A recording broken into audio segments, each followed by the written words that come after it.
Welcome to the future, where the glass is half full and you'll need new glasses, where you'll be jumping from conclusions. The past is annulled, and a new future is born. Never before in history has so much meant so little to so many. AD on the radio.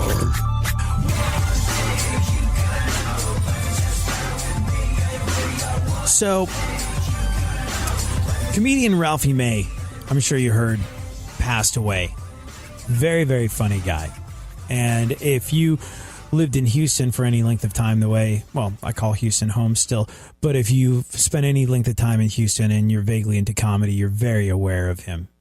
And if you've been around that scene, you know that Ralphie May was not only a hilarious individual, but also a guy who was, when it came right down to it, he was a salt of the earth guy. He's a really, really solid individual. Let's first though, before we talk about him, let's, in case for whatever reason you're not familiar with his work, let's take a listen to some of it. But he did some very insightful work on terrorism. I'm just sick of the whole thing, man. I'm sick of terrorism all day scaring my mama. I'm tired of Al Qaeda, Al Jazeera. If your name's Al, screw you too, man. I'm tired of you. I'm tired of the whole thing, man. Do you know how long it takes me to put my shoes back on in the airport? I'm a fat man. I'm pissed. I'm mad as hell. Son of a... Take them off. Y'all gonna put them back on? Son of a bitch. Damn you, Bin Laden. Damn you. So, Ralphie May was hilarious. If you ever got a chance to see one of his Netflix specials, or if you saw him, I think the show was Last Comic Standing that basically really made him blow up big. I mean, he'd been a pro comic for years, but that was the one that really kind of drove the point home to the nation that he was hilarious. If you ever saw him on TV or doing one of his specials, you know he was really, really funny. But if you ever caught him live, there was just an aspect of his performance that didn't translate any other place than on stage. Just an absolute genius. He passed away at a private residence in Las Vegas. He was just 45 years old, and he'd performed at Harrah's the night before. He'd been battling pneumonia for 6 weeks, but he didn't stop. He kept performing anyway, and he wound up dying of a heart attack.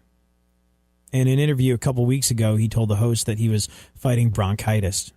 He finished second on Last Comic Standing in 2003, and he went on to do, like I said, a whole bunch of specials for Netflix and Comedy Central. And he and his wife, Lana Turner, split in 2015.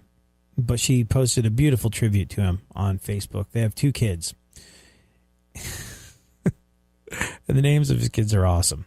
His last name's May, and his kids' names are April June May and August James May.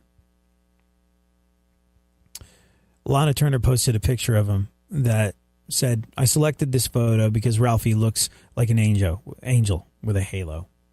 They're standing in a lobby somewhere, and there are lights over his head, and he does look like an angel with a halo. I loved Ralphie with all my heart. We shared a wonderful life and made beautiful children together. No one has ever made me laugh or cry harder. You will always be with us. Rest in peace, my sweet. He told incredible stories. Like what he had with his wife was really real. Like if you ever heard him on the radio talking about it, I think she kind of like gave him the money to get to the audition for Last Comic Standing. Like he got a chance to audition for it, and it was really what made him. And he was always very, very clear about the fact that he owed everything to her. Comedian buddy of mine, guy called Slade Ham, who is part of this sort of like comedic Voltron.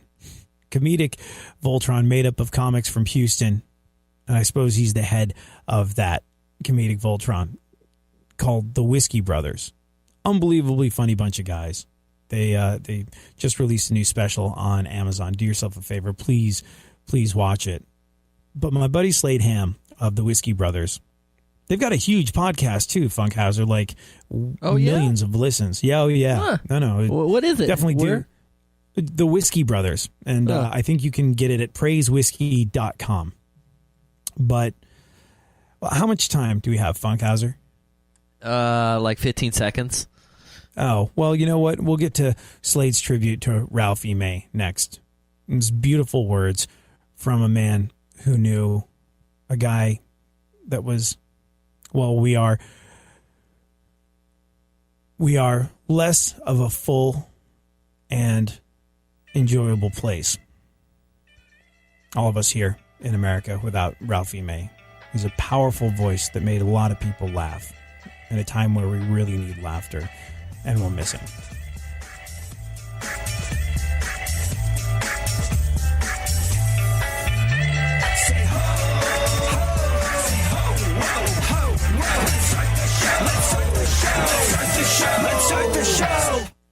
Real radio. 104.1.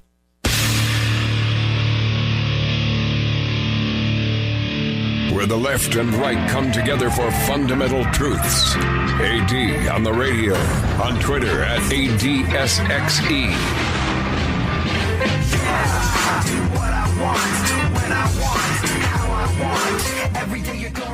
So comedian Ralphie May died of cardiac arrest this past Friday, just gone by at the age of 45. He'd been battling pneumonia for a while, and he was running himself into the ground with like this really intense performing and touring schedule. He was apparently one of the most well-loved comics among all of his peers. I mean, I knew that knew Ralphie, and they loved him. And I guess it would make sense that he would go out into the world and become this huge star, and everybody else would feel the same way. But for people that kind of knew him or just run into him around the way in Houston, well, he was such a hometown guy that it's kind of hard to imagine that he's this big deal all over the world, even though he is.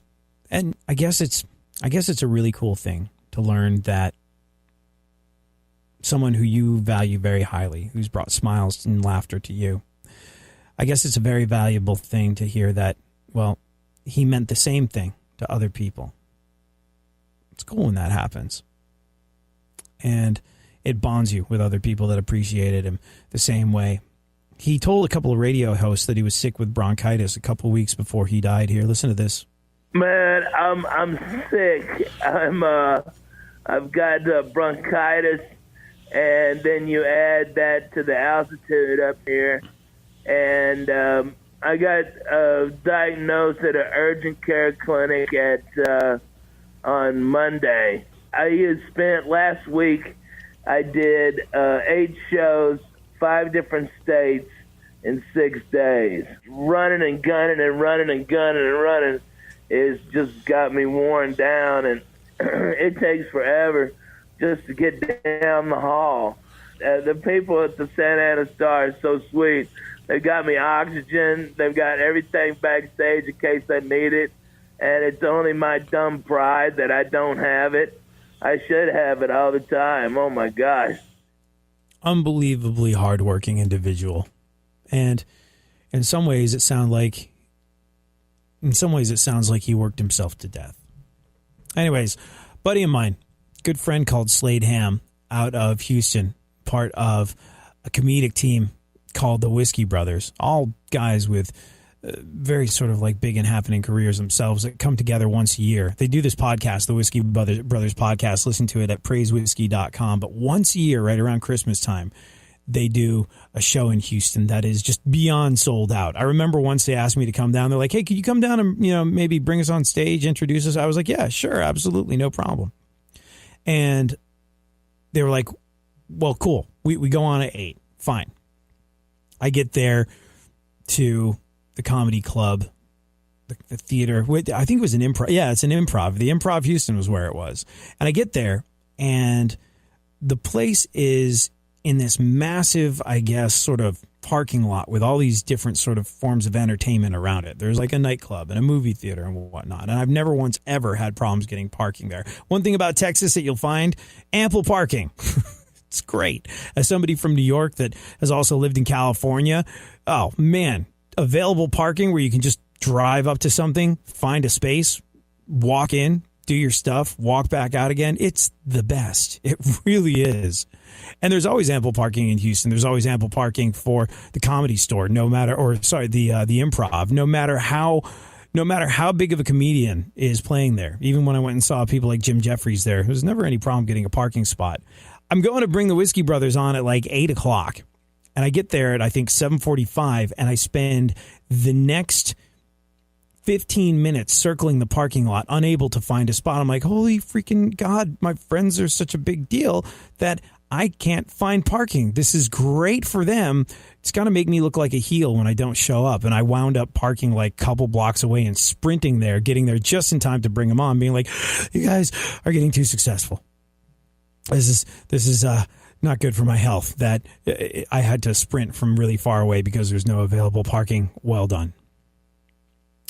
But Slade Ham, the guy who sort of, I guess, is in charge, or he's the head of the comedic Voltron known as the Whiskey Brothers, said this. He said, you're going to hear a lot of Ralphie May stories in the next few days, I'm sure. Ralphie and I go back nearly 20 years. We shared the stage together a million times as I was coming up. He played the club I owned a million times, too. When I shut it down and went out on the road, Ralphie was right there. I toured with him for a good year. Back when my club first opened, I scheduled Ralphie for the opening weekend. I booked him in April for the August 1st opening. He called me once around May to tell me he booked a little show called Last Comic Standing. The show probably won't do anything, but maybe you can at least use it to promote a little. Cut to the end of July when Last Comic Standing was wrapping. I had somehow, in the most random of accidents, managed to book him on the weekend between when NBC aired the finals and when they announced the winner.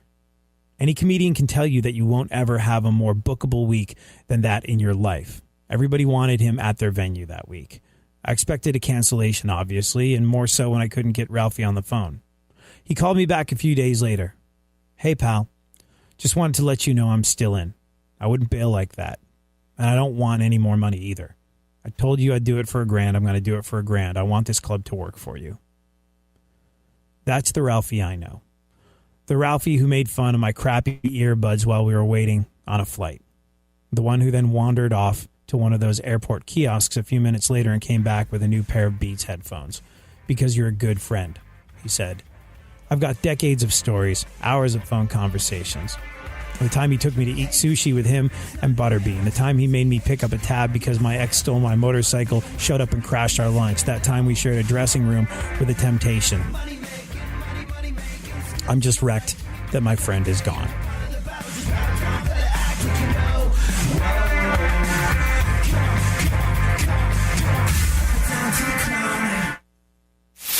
For more stimulation and less irritation, 9 out of 10 doctors choose KPRC AM 950, Houston's more stimulating talk radio. Don't get the blues, get all the news. We mean all of you guys out there in Radio Land. All aboard! He's back. AD on the radio. Give it up, yeah. Give it up, yeah. Bring this on, come on, come on.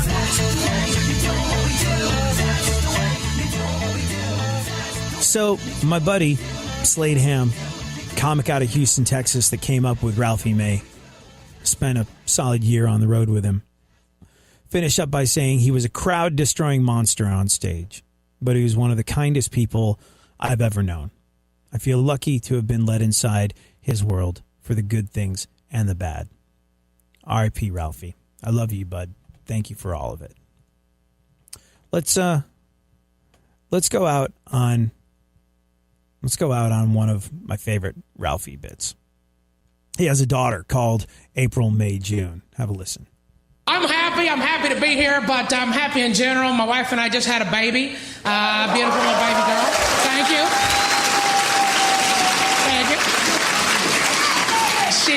She's fantastic. Her name is April, June, May, and I know, at least y'all are being sweet about it, but that's her name, April, June, May. Try to forget it. Bet you can. You can't do that. My dumb buddies are like, dude, that's a stripper name, dude. That's a stripper name.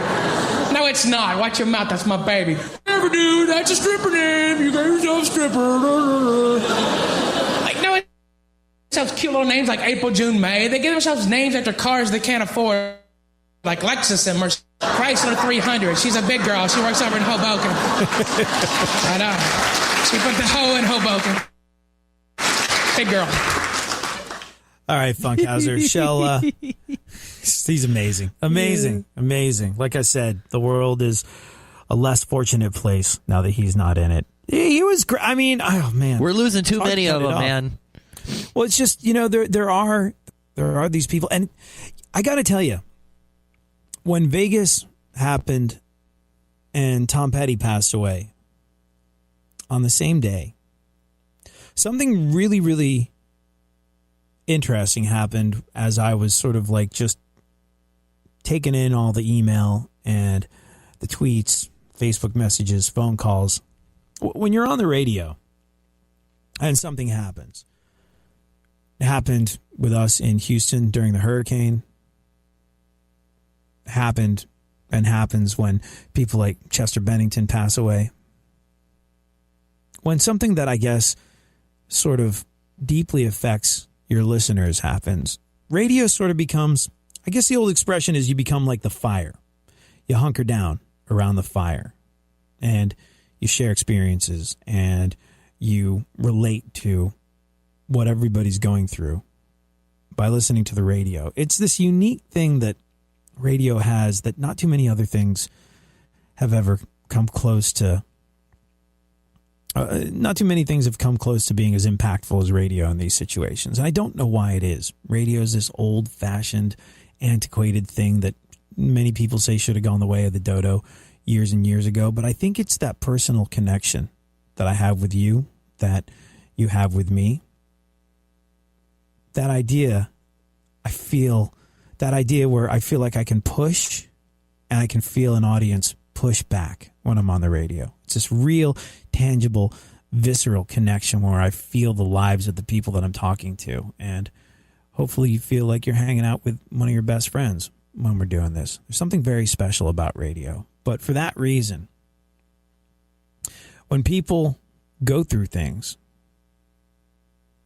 we who work in radio tend to get a very clear indicator of how they're feeling in the wake of something like a natural disaster or a terrible massacre like happened in Vegas, or when Tom Petty passes away.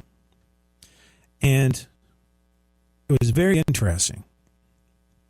Look, what happened in Vegas has sadly almost become a yearly occurrence.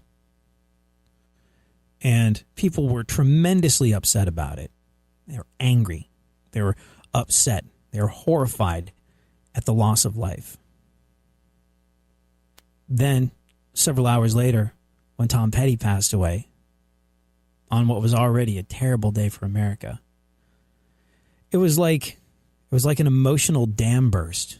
People were calling in tears, requesting his music to be played over and over again as they sat there crying through it. It was a different and, I think, much more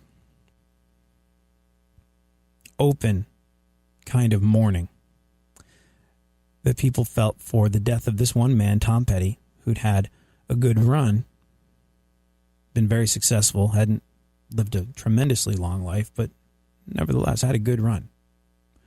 Then the senseless killing that happened in Vegas, the horrific gunning down of innocence. And stay with me on this one. I'm not saying that people felt more for Tom Petty's passing. Art allows you to feel the feelings.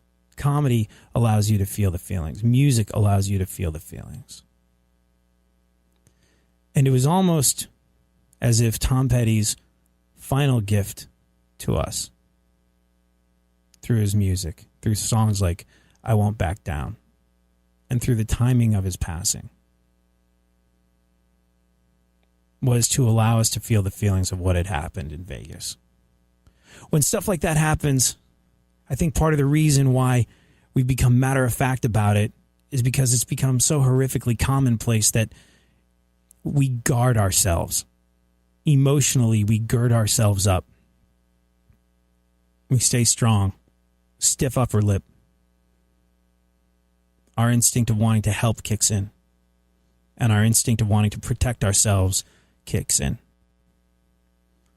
But when Tom Petty passed away, it almost gave us the freedom that we needed to weep and to mourn, not just Tom, but all the people that had lost their lives in such a tragic way in Las Vegas. Art allows you, music allows you, comedy, writing. It allows you to feel the feelings. It allows you to cope and work through things and manage in ways that we're maybe incapable of doing in the moment. And that's why it's a real shame when we lose someone like Ralphie or when we lose someone like Tom that had the ability to bond all of us,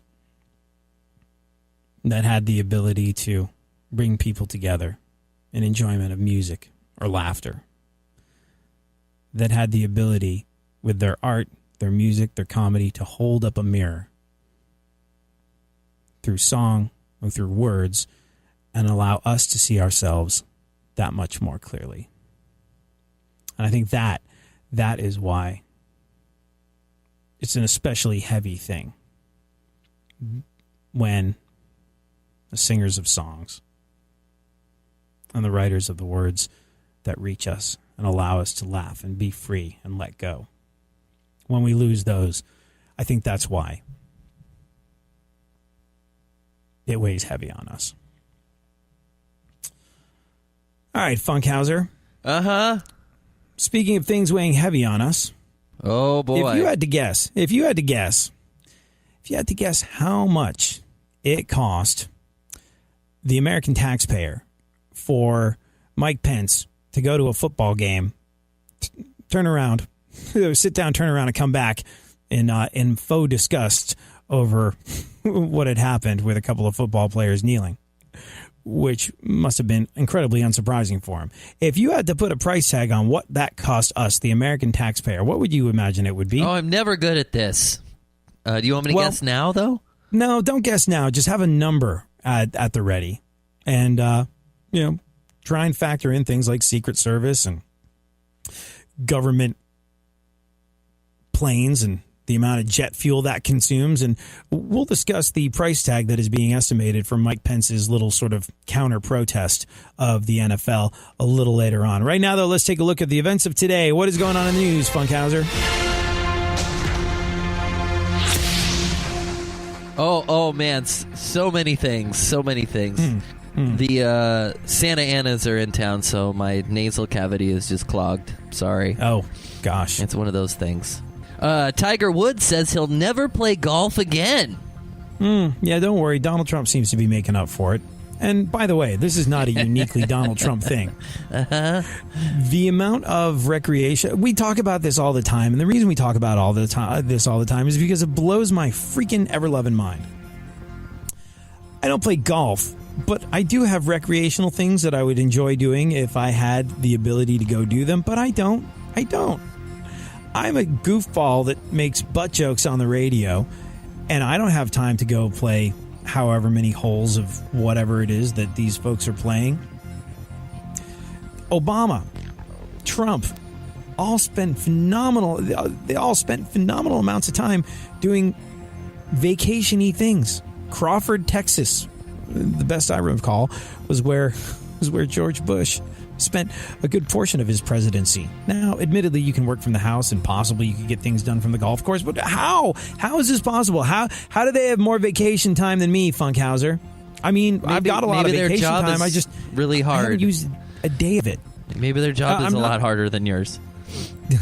And they need the golf time. I don't know. I just don't get it. Don't get it. How could a Ralphie May work himself to death the way it sounds like he did, and Donald Trump still have time to hit the legs? Yeah. Life's not fair, man. Breaking news. Well, I'm not questioning the fairness of it all. I'm questioning the responsibility they have to the taxpayers of America who are busting ass working these 16-hour days to pay for their fat asses to wheel themselves out on the golf course over and over again, or in Obama's case, a skinnier ass. But nevertheless, less golf on the company dime. Thank you very much. The company dime being the hard-earned blood, sweat, and tears that you get out of the backs of all of our pockets. Taxation is theft. Taxation is theft, especially when you're using it like that. Okay, go on. Mm-hmm. For some people, shopping can be as stimulating as sex. No kidding. For some people. Yeah. You hear that, ex-girlfriends? Yeah, if you're having trouble getting your girlfriend or your wife in the mood, start charging her. That should work. As stimulating as doing it, huh? I would imagine, especially at Costco. I see what you've done there. Oh, my gosh. You know what? Given us a free sample, haven't you? You know what is as exciting as doing it? What? The idea that Costco are going to start delivering. What? But I want to... I know! It takes this the free is exciting samples news. out of it, though. Oh, well, yeah. Like half I guess the fun is that. going around with the free samples, but okay. I suppose so. This shows that you're a more social. This is where we differ. Right here. This is where we differ. I mean, look, everybody wants to shut. This is the reason all the brick and mortar stores are going out of business. It's being called the retail apocalypse of 2017. All these brick and mortar places are going out of business. I was trying to remember if there's some good catchphrase for it, like retail apocalypse, but I think it's just called. They're calling it the retail apocalypse of 2017. Reason being, look, if you want something, do you want to get in your car, spend money on costly gasoline, deal with traffic, deal with people who are, let's be real here, the worst, fight your way through a store, stand in line, pay for something, carry that thing back, get it home, carry it up the stairs. No, you don't want to do any of that. From the comfort of your living room couch in your underwear covered in Cheeto dust crumbs, watching your television show of choice, you want to order something on your phone and have it show up on your front door a couple hours later. That's how we want to do things. And for that reason, Costco is starting to deliver, which I think is fantastic. I think that is as exciting as the idea of doing it. You know the Costco rotisserie chickens, Funkhouser? This is my thought process when I think of the delicious rotisserie chickens, which, by the way, are like $5. I think they're like $5, $6, and they're amazing and they're delicious. But they put them at the back of the store, so you will probably make an impulse purchase on your way to get them. And knowing that they're at the back of the store makes me want to not get delicious Costco chicken, like ever. I'm like, I should get one of those. Oh wait, no, people parking that back of the store. Forget it. Now, if they start delivering those delicious rotisserie chickens, game over, man. Radio. 104.1.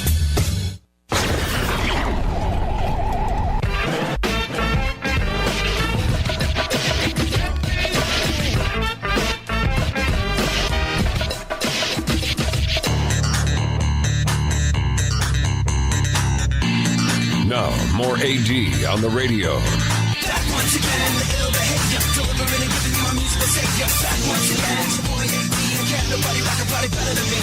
Back once again. All right, so if you had to guess, how much would you imagine that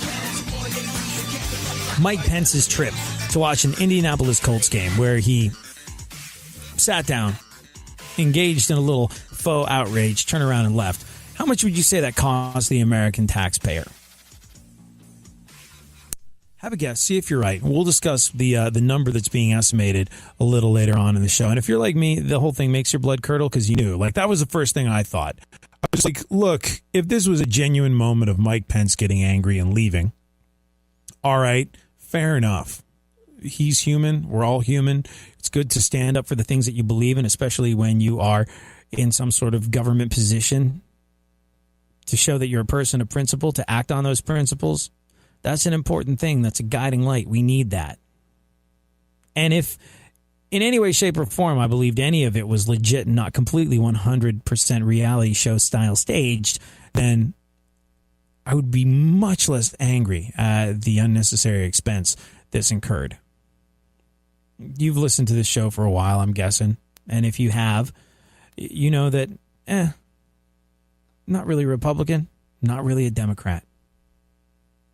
So I would be giving the same hard time to anybody that wasted our hard-earned tax dollars in the way that he did.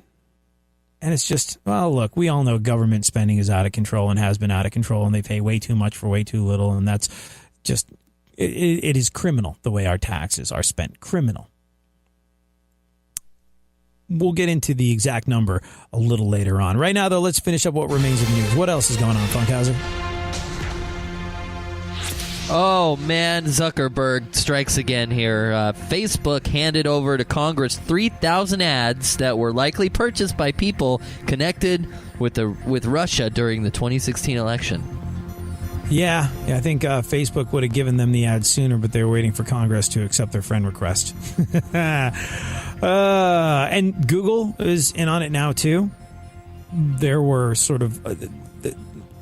a lot of advertising for Donald Trump was purchased by Russian interests in the run-up to the 2016 election. Now, other governments meddling in our affairs, this is not... Russia trying to influence the outcome of elections, this is not new. Just so we're clear on this. However, the big question, I suppose, here is the length to which Donald Trump knowingly allowed Russian interference in our election to happen. Like I said, foreign interference in American elections, and if you think that we don't do the same thing overseas in other countries, you are playing yourself. Interfering in other people's elections is a time-honored tradition that nobody really talks about, but has been going on for freaking ever. But interestingly enough, in this digital day and age, this is the first time that there's really been a wildly obvious paper trail, because there are some things that are getting increasingly difficult to ignore. Now, the real question becomes, what, if any, direct involvement did Donald Trump or the people working for Donald Trump's campaign have in this? So understand me on this one. Trump fans, I'm not accusingly pointing the finger, saying Donald Trump knew about this for sure. It's 100% that he got together with Russia and influenced our election. I'm not saying that. I'm just saying it's an interesting time. And it's fascinating to me that in a day and age where everything is done digitally is the day and age where we get the strongest idea of what had happened. Much harder, I guess, to erase your digital tracks. What else, Funkhouser? Well, Facebook has rolled out a new ad policy. Oh, hopefully they're also going to roll out a new policy about limiting posts on vacations and food. They're really strict now. They're really, it's very interesting. Again, digitally, we're in a groundbreaking era. We're in a groundbreaking era where if we, as radio personalities, I think in the digital space, you know what we're called, Funkhouser? I find this to be hilarious. No. We are called influencers. Influencers, yes, influencers, yes, of course. We are influencers. Like, I guess you and I are members of the media. We have Twitter accounts with, how many people you got on Twitter, Funkhouser? Oh, a couple thou. I'm up there. I'm in the middle zone. People. Yeah, sure. I could be an influencer. More than just, your average individual who just talks with their family and friends. I think, I don't know, I'm around 35,000 or something like that. You got a lot. Not exactly the daddy warbucks of Twitter or anything. You're verified, though, aren't you? I do have a little check mark by my name saying this is really me. And I have no idea how they figured out it's really me. I didn't ask to be verified. I woke up one morning. I was like, I'm verified. And dude, when you first get verified, holy freaking gosh, did people from all over the internet jump all over me being like, how'd you get verified? Can you help me get verified? Can you tell them, total strangers, people that I've never met before in my life, never heard of before that day, insisting that I must help them get verified. Like, hey, dude, I don't even know how I got verified. I certainly can't help you get verified. And oh yeah, I don't know if you are who you say you are. It is the weirdest thing. I can't even verify you. How's Twitter gonna? Yeah, exactly. It's crazy. So I guess that the verified thing does add a certain amount of legitimacy to it. So now we are called influencers, and there's very, very strict rules about what we do online. Like, say I go to I'm trying to think. What was the last thing that somebody paid me to talk about? I knew it. You're going to squeeze another ad sponsor in here. No, I'm really doing not. That a lot lately. But I just had to disclose it. I just had to disclose it. Like, and when I tweet, it's actually kind of funny.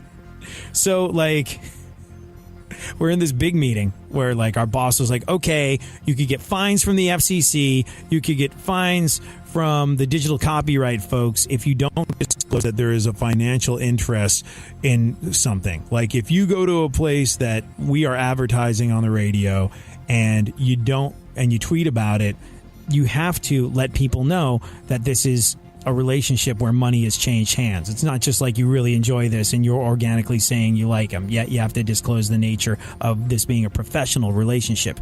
You know how you do that, Funkhouser? How's that?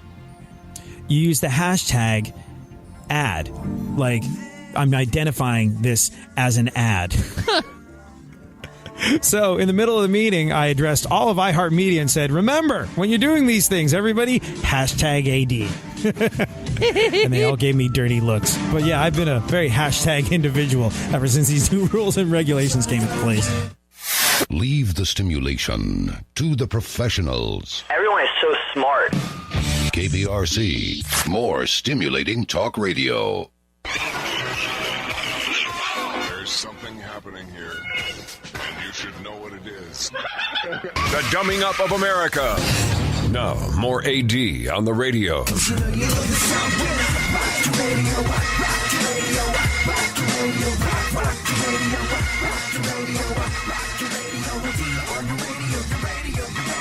So we're going to talk about how much time do we have, Funkhouser? 13 minutes. I've come up with a value. Oh? An amount. All right, what's your guess? I'm going to guess like $60,000 for a one day. $60,000 for Mike Pence to go to the Indianapolis Colts game. I mean, that's a lot. Fake getting angry, turn around and leave. All right, that's a lot. Well, okay, all right. Well, let's. I've got the estimate, the rolling estimate total that has been put together, and we'll get into that a little later on. Right now, though, let's do a little bit more, shall we? Sarah Jessica Parker says there won't be another Sex and the City movie. Yeah. I think this is good. Look, it's a day and age where you feel shortchanged by Hollywood. Seems like every single movie or television show that you see is a reboot or a sequel or a part 3 of a pre-existing movie or television show. They're oftentimes taking beloved childhood television memories and kicking us directly in them by rebooting whatever the hell it is. And I think a new Golden Girls movie falls straight into that category. Not only is it like a part 3 of a movie series, but it's a movie series that was spun off of a TV show. And now it's not happening. Sarah Jessica Parker says there won't be another Sex and the City movie. And you know what? There doesn't have to be. If you want to know what it would have been like, you can just watch a couple episodes of the Golden Girls and you'll be good. Go on. Starbucks has closed their online store. Yeah. Well, it's interesting and somewhat ironic that in a day and age where everybody's buying everything online, Starbucks, brick and mortar. You can't buy hot coffee on the internet anymore? Aw. Yeah, it's a tremendous shame for anyone who wanted to relax on the couch whilst at the same time dropping $9 on a small cup. I guess people just want to buy their coffee in person. You know what I liked? I liked the Starbucks app and the online store for that because it allowed me to send gift cards to my buddies like you. Remember that, Funkhouser? Oh, like, yeah. I just like, what does Funkhouser do? He drinks a lot of coffee. Well, Starbucks is expensive, and I bet Funkhouser, like anyone, enjoys a Starbucks. So for that reason, I'll just get him an online. Yeah, you can just take your phone there and put it in front of the beeper and beep. I wonder if that part of it still works. Gifts, too. And again, not being paid for this. I don't have to hashtag advertisement when I talk about this on the radio. But I always think that things like Starbucks gift cards or Jamba Juice gift cards or What's another one? Smoothie King. You ever been to a Smoothie King? Or is that No, just a Texas thing? Funkhouser? This must be just a Texas delicious. thing, huh? We have Jamba Juices over here where people are pretty. Jamba Juice. Like Smoothie King is kind of like Jamba Juice, but better. It's infinitely more delicious, and I prefer it. But it's really expensive too. Like it's really, really pricey, and I think those are great gift cards to get because, like, Funkhouser, if you go to a Starbucks and you order sort of like a $9 cup of coffee, don't you feel a certain amount of regret? But you want that $9 cup of coffee. You want your venti breve latte, sugar-free vanilla. Americano for me, please. Oh yeah, what's your big as you got it? What's your go-to? No drink thanks. At Starbucks. What's your go-to? Americano, please. Americano. Yeah. What makes it Americano? What is black coffee? Oh, really? That's it? Just black coffee. Just black coffee. Yeah. I got one of those. Again, no money's changed hands. I got one of those Ninja coffee makers. Like, I drink a phenomenally large amount of coffee. I take coffee seriously, and I got one of those Ninja coffee makers, and it's like an as seen on TV thing. Remember Sofia Vergara? Advertising it around last Christmas, and Sofia Vergara's convinced me to purchase this.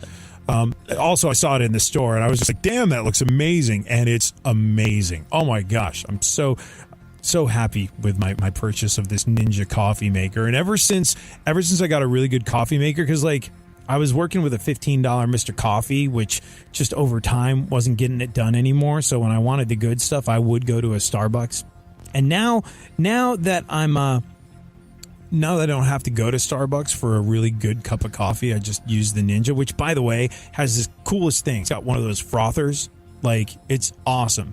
All you do is you take some heavy whipping cream or something of that nature, or, you know, your creamer or whatever. You put it in the microwave for like 10 seconds, and then you hit it with a frother, and booyakasha. Wow. Instant deliciousness. It's so good.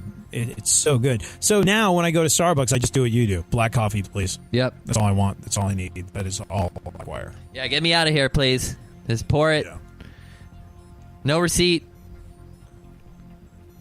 ABC booked Lionel Richie as a judge on American Idol. No kidding. I'm watching just because of that. I'll be so excited. Well, I'll be dancing on the ceiling. Dancing on the ceiling all night long, Funkhouser. You could just sail on if you, there's... So watch your back, CBS. There's a new player, 95 to 120-year-old demographic.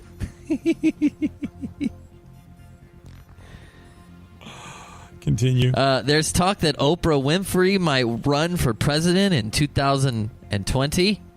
I think, okay, so this will be the second time that she refuted it, and the second time that sources that are regarded as being credible say, no, she's totally thinking about it. I don't know if Oprah Winfrey's going to run for president. She's denied it emphatically twice, but I think she's kicking the tires of the idea. I think she is. Because I think if you're someone like Oprah Winfrey, she's gonna win. She clearly doesn't need any more money. She clearly doesn't have any more mountains to climb in the world of broadcasting success. Like, she's achieved everything she's ever set out to do. And if you're someone like Oprah Winfrey, do you take your gazillions, go to some island, and live out your days with Stedman and Gale? A lot of awkward silences around the dinner table. No, you want another accomplishment. You can't stop. Someone like Oprah can't stop. Someone like Donald Trump couldn't stop. And I think that's why he's president. Like, Donald Trump doesn't need to do anything. He's way past retirement age. He is, a bazillionaire many times over. And what's left to achieve if you're Donald Trump? What'll be really interesting is when Donald Trump's not president anymore. I mean, look, for numerous reasons, which we'll discuss during a different show, I think he will 100% win the next election, unless he goes up against Oprah. Yeah. So by the time he gets out of office, he's going to be really old. And if he wasn't really old, I would wonder what Donald Trump would want to do with the rest of his life. I think he'll still hit that, where it's just like, you've been president of these United States of America. Literally it's the most powerful it's possible for a human being to be. It is leader of the free world, all of that sort of stuff. There's nowhere left to go after you've been president. And I wonder what that does to someone like Donald Trump. But for that reason that, the Oprahs and the Donald Trumps of this world can't stop, I think Oprah Winfrey is kicking the tires on the idea because, look, there's so many people that would vote for her. Like, it's not even like Oprah Winfrey has fans. There's people that faint at the mere sight of her. Like, legions and legions of people all around the world that would probably pass out if they saw Oprah walking down the street, coming toward them. And would those people vote for her? You're darn tootin' they would. So I honestly believe that Oprah Winfrey is kicking the tires of a run at president in 2020. The only argument against it is, why would Oprah want a demotion? She's already queen of the world. Queen of the world. Number one everywhere. Mm-hmm. That would be the only reason she wouldn't do it, though, is to if she had an inkling that she would not win, You can't. I think Oprah's the other last reason thing can't be Oprah losing the presidency. Well, I think the other thing Oprah would probably, the other thing that would keep Oprah from running is the idea that she would divide people, because ultimately there's going to be people that don't want her to be president. Yeah. Maybe if she runs in 2020, Trump's fans will want Trump to be president as opposed to Oprah Winfrey. And if that's the case, Oprah's always been a person who, look, she's embraced controversy numerous times, but she's never put herself at that. Like, she's never put herself in that position. I've never heard Oprah Winfrey come out and really kind of condemn someone the way you have to if you're getting into a political race. It's just not her style. It would almost be like what Hillary Clinton did, or people said Hillary Clinton was going to do. When everybody thought Hillary Clinton was just going to run away with the presidency, remember they said she wasn't running for president. She was standing for president. She wasn't getting into the war of words with anyone. She wasn't showing up to things where other people had to kind of like pitch themselves. She was just going, I'm Hillary and I'm going to win, so I don't need to bother with all this petty stuff. Ironically, that's what I think wound up losing her the election. She got into the war of words too late. But that's the thing I think would stop Oprah from doing it. I've never seen her run someone down the way you got to do if you're a politician. You got to go back to the tapes. Yeah. We got How much time do we have? 2 minutes here? All right. So let's talk for a second about why people are so angry with regard to Mike Pence going to that Colts game, turning around. How much did Vice President Mike Pence's trip to Indianapolis to watch and then leave the Colts 49ers game cost? So this would be an estimate. This is just the air costs, which doesn't include the advanced personnel, Secret Service, or support on the ground. So this is just the advanced costs. Pence left the Colts game after the protest during the anthem. He sort of counter-protested. According to the Air Force, flying a C-32, the model of plane used for Air Force 2, for 1 hour costs about $30,000. For 1 hour of travel in a C-32, Air Force 2, it's a $30,000 price tag. Pence's flight from Vegas to Indianapolis Saturday took about 3 hours and 20 minutes. So it costs about $100,000. Then Pence flew from Indianapolis to Los Angeles on Sunday. You ever made that flight, Funkhouser? You ever flown from the Midwest to Los Angeles? No, Okay, that's about a 4-hour trip. And it took him 4 hours and 45 minutes, which weighs in at about $142,000 Holy Toledo. Give or take. So the grand total, and bear in mind, this has absolutely nothing to do with the cost of advanced personnel, Secret Service, or support on the ground, and the use of resources that it takes a city when someone like a vice president comes to town. The police resources, the first responder resources, all the things that have to be directed toward a guy like Pence getting in and out of a city. We're not even factoring that in. And that means we come up with a grand total of about $242,000. Let me just say that again. $242,000 taxpayer dollars taken out of your pocket, taken out of your paycheck, taken out of your blood and sweat and tears So this reality show-esque stunt that Trump goaded Pence into could take place. I don't care who is responsible for that. This is not a left or right thing. This is not a political thing. This is another case of our government frittering away thoughtlessly without any sort of inclination to consider the work that went into making that money. Fritter away our hard-earned dollars, and it should make your blood curdle. I know it does mine.